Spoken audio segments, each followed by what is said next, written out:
પેટ ભરાઈ ગયું? ચલો તો હવે આજની થીમ છે કપડા. કપડાની. જો કપડા એટલે શું એ ખબર પડે તમને? તમારા પપ્પા છે એ શું કપડા પહેરે? પપ્પા શું પહેરે? હા, પાટલું ટી-શર્ટ, પેન્ટ અને શર્ટ પહેરે. પછી તમારા દાદા શું પહેરે? દાદા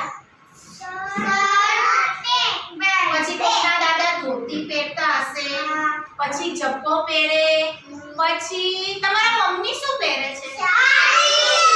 બધાના મમ્મી સાડી પહેરે. આપણે આ ઢીંગલીએ શું પહેર્યું છે? સાડી પહેરી છે. પછી તમારા બેને શું પહેર્યું છે? ડ્રેસ પહેર્યો છે. ખબર પડે? આ છે આને શું કહેવાય? દુપટ્ટો, ચૂંદડી. તમે શું પહેર્યું છે દેવાંશી બેન? ફ્રોક છે ને, ઊભા થઈ જાવ. જો આને પહેર્યું છે એને શું કહેવાય? ફ્રોક કહેવાય. પછી તમે ઊભા થાવ તો ઓમભાઈએ શું પહેર્યું છે નીચે? ચડ્ડો. ઉપર છે ટી-શર્ટ છે.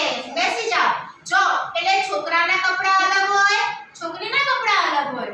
છોકરીઓ ડ્રેસ પહેરે, પછી આવું ફ્રોક પહેરે, પછી પેન્ટ શર્ટ પણ છોકરીઓ પહેરે, પછી મમ્મી સાડી પહેરે. તમારા દાદી શું પહેરે? દાદી પણ સાડી પહેરે.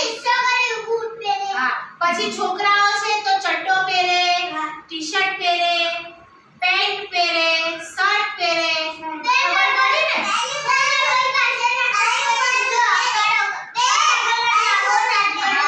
સારું, ચલો કપડામાં ખબર પડી.